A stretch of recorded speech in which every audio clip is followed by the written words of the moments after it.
안녕하세요. 경희대학교 한방병원 한방소아과 이선혜입니다. 오늘도 어머님, 아버님들이 궁금해하실 만한 질문에 대한 답변을 3가지를 준비해봤습니다. 오늘은 모유수유에 대한 질문 3가지예요. 첫 번째는 이제 가슴 성형한 엄마들도 모유를 먹어도 될까요?에 대한 질문에 대한 답변입니다. 가슴 성형은 크게 2가지가 있죠. 가슴을 확대하는 수술이 있고 가슴을 축소하는 수술이 있습니다. 먼저 가슴을 확대하는 수술은 대표적으로 실리콘 보형물을 삽입하는 수술이 많긴 하는데, 이 실리콘 보형물을 삽입한 엄마들은 대개 모유로 실리콘이 누설되는 것을 걱정을 많이 하십니다. 하지만 대부분의 경우 이 실리콘 보형물은 아기에게 위험성이 거의 없다고 알려져 있습니다.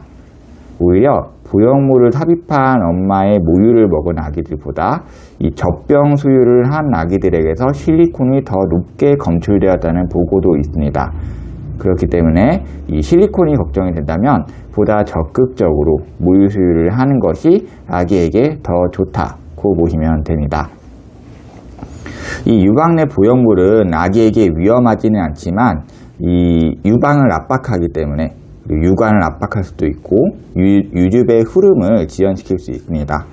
또 절개 부위에 따라서 신경 파괴나 혈관 손상이 일어나 최대 모유량이 줄어들 수 있기 때문에 유방 확대술을 받은 엄마는 유방의 울혈이나 아기의 체중 증가를 살피면서 모유 수유를 할 필요는 있겠습니다.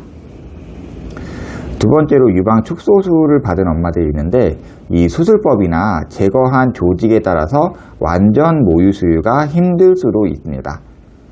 유방 아래쪽을 절개를 해서 일정량의 조직을 제거하고 유선에 부착된 유두와 유륜을 남기는 피판법은 유방 조직과 혈관과 신경의 손상이 적기 때문에 모유 수유가 가능합니다. 하지만 유두, 유륜 복합체를 떼내고 많은 양의 유방 조직을 제거한 뒤에 다시 부착하는 유리-유두 이식법을 받은 경우에는 유방의 혈관과 신경이 손상되기 때문에 모유 수유가 힘들 수 있습니다. 그래서 유방 축소술을 받은 엄마는 가능한 많은 모유를 생성할 수 있도록 초기부터 적극적으로 수유나 유축을 통해서 유방을 자극해야 되고, 아기가 충분히 먹는지 체중 증가를 살펴야만 합니다. 두 번째 질문은 모유 수유를 하는 최소 기간이나 최대 기간은 어느 정도가 좋을까요?에 대한 질문에 대한 답변입니다. 세계보건기구에서는 생후 6개월간 완전 모유 수유를 하고 2년 이상 모유 수유를 지속하는 것을 권고하고 있습니다. 6개월 이후부터는 모유만으로는 아기의 영양적 수요를 만족할 수 없기 때문에 이유식을 병행하면서 수유를 하게 됩니다.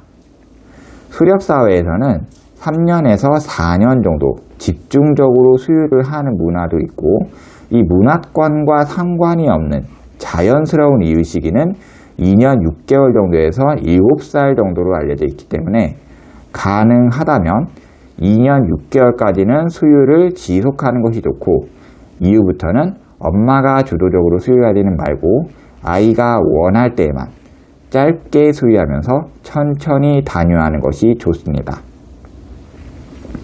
세 번째 질문은 단유할 때 모유를 말리는 한의학적 방법이 있을까요?에 대한 질문에 대한 답변입니다.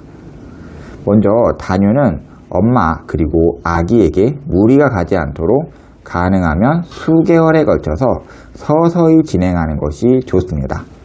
하지만 여러 가지 사정에 따라서 급하게 단유를 해야 할 수도 있죠.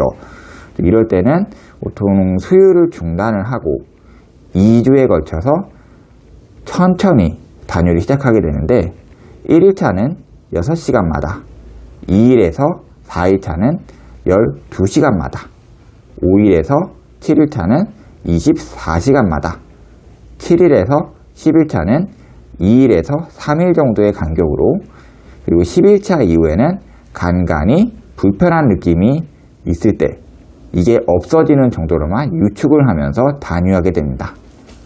이러한 방법으로 약을 쓰지 않고도 단유를 할 수 있지만 잘 되지 않는 경우에는 볶은 엿기름, 메가라고도 하죠. 이것을 40g 이상 끓이거나 물에 타서 복용을 하면 프롤락틴, 코티솔, 부신피질 자극 호르몬이 감소해서 모유량이 줄어들고 성공적으로 단유할 수 있을 것입니다. 이 밖에 궁금하신 점이 있거나 하신다면 답글을 달아주시면 제가 읽어보고 영상으로 올려드리던지 대댓글로 답을 드리도록 하겠습니다. 들어주셔서 감사합니다.